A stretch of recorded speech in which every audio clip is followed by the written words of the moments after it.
Good morning, everybody. Welcome to Camp Kaiju. Wow, what a weekend.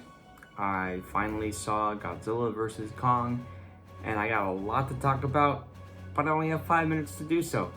So I'm gonna run down those three main points, what I liked, what I didn't, and what I found downright campy. So, I'm just gonna lay it out here on my little note.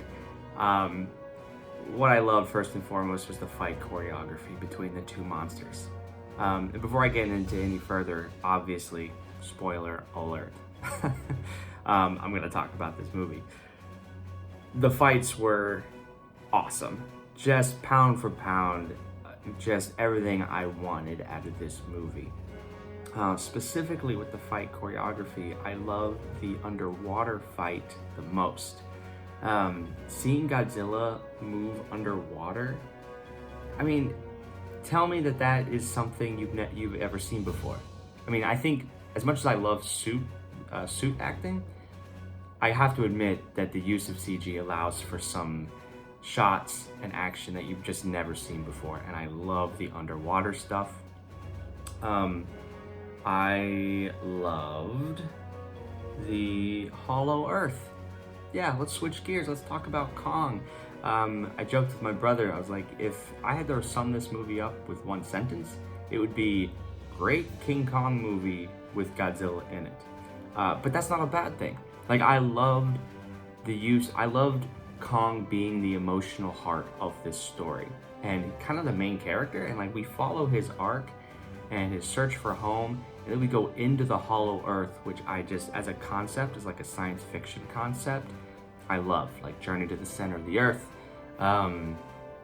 Pacific Rim's not exactly the same, but the idea that there's a world underneath and they're coming out, that's awesome. So as humans, let's go into that world and see what's going on. So if there are going to be any sequels or a continuation of this story, I want to see more Hollow Earth. That is a world, it's a lost world. It's a lost world.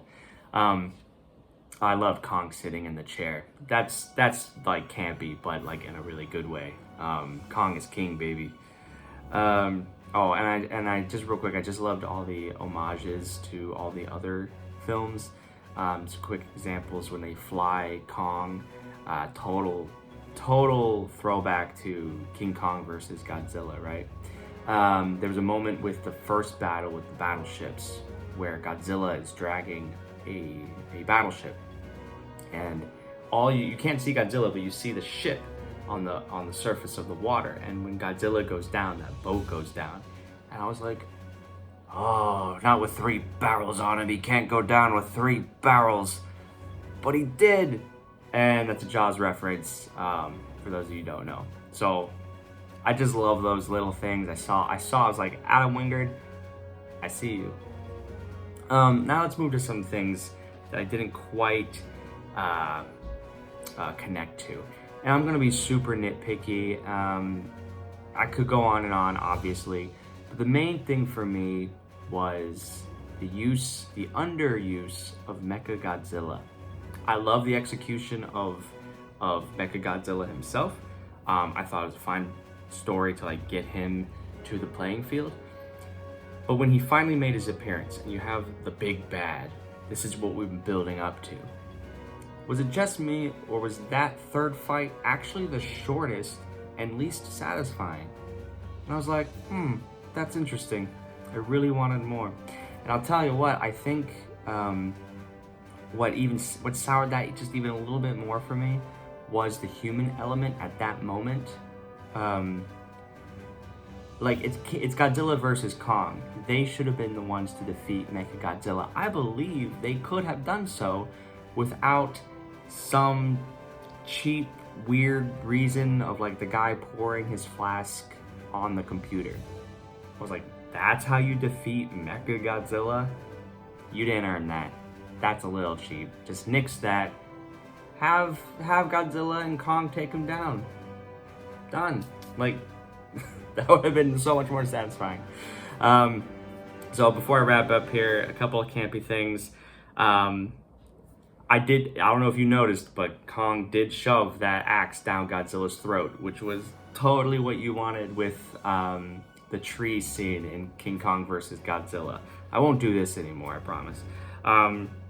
And there's the two, like, seeing their personality, especially Godzilla. You know, he had a little grin on his face sometimes. You're like, there's the big G we know and love. So anyways, thank you for joining me here for my little 5-minute summation of Godzilla versus Kong. It was awesome. I give it 3.5 out of 5 stars. And that's like on the Godzilla scale. So definitely follow me and engage for more. My next video will be King Kong 1933. And I got other reviews throughout the week. All right, bye everybody.